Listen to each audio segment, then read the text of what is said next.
Pasalamat sa tuang Pangulong Duterte, Rodrigo Roa Duterte. Daghang salamat sa imuhang pagserbisyo sa Pilipinas o pagserbisyo o paghatag o kaayuhan diri sa mong lungsod.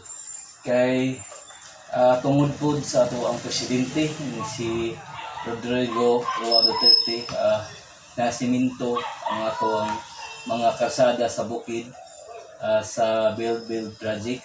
I hope nga magpadayon kining mga programa sa ato ang new administration si Ferdinand Bongbong Marcos. Daghang salamat sa ato ang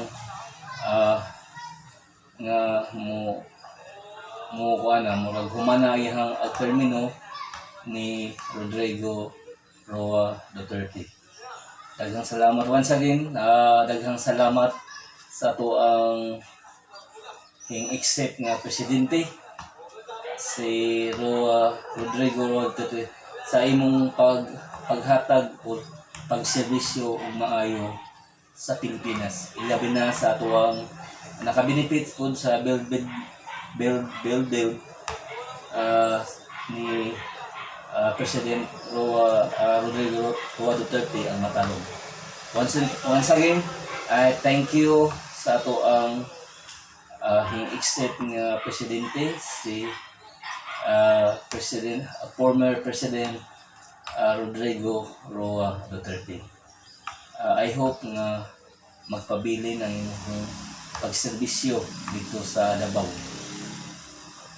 Imong magpadayon ang inyong pagserbisyo sa katawhan sa Pilipinas. Once again, thank you and more powers and God bless sa ato ang former Rodrigo Roa Duterte. Balikon ko daghang salamat sa imuhang natabang diri sa lungsod sa Bataron.